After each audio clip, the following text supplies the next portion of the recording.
Okay, Module 5. So this module is all about the two projects, the midterm project and the final project.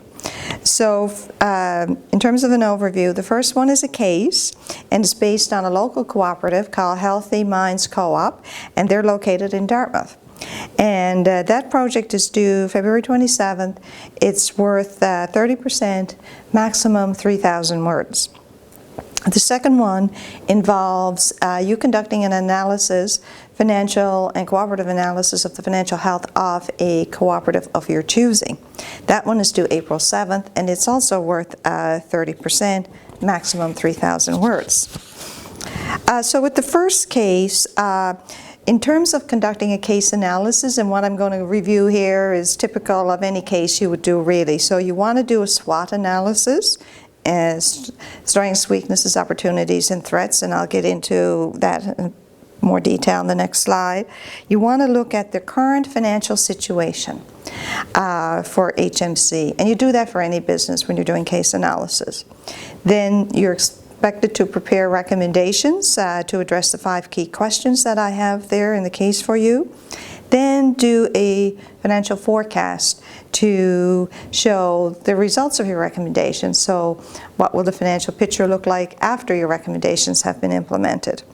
And finally, to develop an implementation plan. Okay, this slide, SWOT analysis. So as we know, strengths are internal to the organization. Weaknesses are internal. Opportunities are external. And when you're looking at opportunities, it's not the same as alternatives. That's a common mistake students make. Threats, that's external to the organization. So in terms of looking at opportunities and threats, there's a little checklist you can use. It's called PESTLE. So PESTLE includes political, economic, social, technological, ecological, environment, and legislation. So what this does is it's more of a checklist. Is there anything happening, say, on the political environment that could impact the co-op? Are there any, technological changes that are about to come on stream that could, be helpful or not for the co-op? So it's just more of a checklist to help you identify more of the opportunities and threats. But of course, it's important to know that not all elements of PESTLE will actually, be applicable to every case. But it's just a little tool that we put there to help you generate your opportunities and threats. Of course, I want you to do a financial assessment of Healthy Minds Co-op, of their current situation. So you want to look at the trends for revenues and expenses. You want to do some ratio analysis and make sure you select ratios that are applicable for this particular type of business, and explain in the report the implications of the ratio. So what is, you can't just do calculations and just leave them. You have to tell us what these ratios mean. What are they telling you about the health of the business? So there's 5 questions. So what you're expected to do is provide a recommendation for each of the 5 questions, justify it. You can't just say they should do X, you have to say why, you have to justify it. Then, as with any recommendation, there's always going to be advantages and disadvantages, so you'd want to note those. Back in the SWOT analysis, there's weaknesses and threats you would have identified. So when you're doing your recommendations, you want to indicate how you're going to mitigate any weaknesses that you identified and how you are going to deal with any, any of the threats. So that has to be addressed. By the same token, if you've identified strengths and opportunities, you want to show in your recommendations how you're taking advantage of those strengths and those opportunities.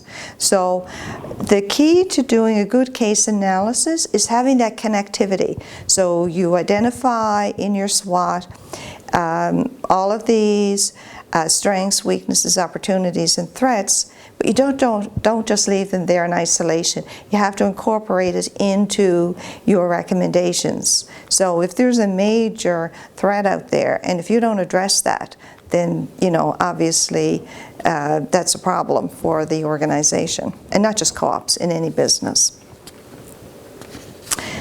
So preparing a financial forecast, you want to start with your existing income statement, then you want to do your forecast or your projection for the upcoming 3 years. So it should include any increases in revenue, any increases or decreases in expenses, and you need to provide assumptions to accompany your forecast. So what I suggest is you prepare it in Excel, you have all your formulas in your Excel spreadsheet, then you just copy it into Word. So you have to do more, though, than just prepare the forecast. Once you prepare the forecast, that will be an appendix to your report, but then you need to discuss it in the body of your report. So typically, when you're looking at your recommendations, you'd want to state, well, if you implement these recommendations as indicated in appendix whatever, this is the financial implications of doing that. This is how much extra revenue you're going to achieve. These are the expense reductions you might be able to obtain, etc.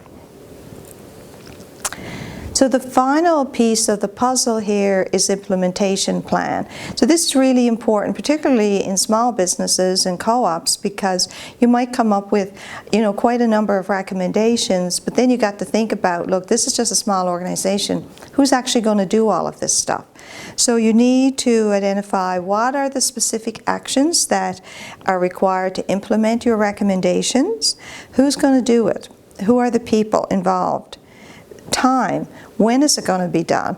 You can't do everything at once. And then maybe certain things are sequential. Maybe you have to do action A before you can do action B, depending on what you're proposing. Money. How much is it going to cost, if anything? So I would like to see you prepare your implementation plan in a table format where you list down all of the actions, and then you have your columns for to identify, you know, the people, who's going to do it, the time frame, and how much it's going to cost. And then, of course, that will be in an appendix, that table, and then in the body of your report, you'd want to reference it and discuss at a high level the implementation plan. So that's project 1. Project 2 is going to be quite a bit different from that. So what we're going to be doing for project number 2 is select any co-op or credit union, but not Healthy Minds. And the project is comprised of 2 sections. First, you want to do an analysis of the cooperative health. So how well are they performing as a cooperative in terms of demonstrating the cooperative principles? And how well are they performing in terms of the United Nations Sustainable Development Goals? So that's sort of the non-financial piece. Then the second part is the financial health of the co-op, and that will be done through ratio analysis.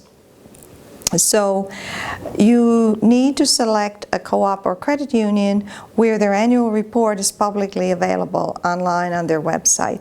So you are not to contact the selected cooperative or credit union. If you do, I'll find out about it. And that's not appropriate. You want to be able to take the annual report and analyze it and see what it's telling you about the co-op. And of course, when you're looking at the 7 principles, what you want to do is look through the narrative of the annual report, and you might see things that are not identified as part of a principle, but they are. They can be correlated.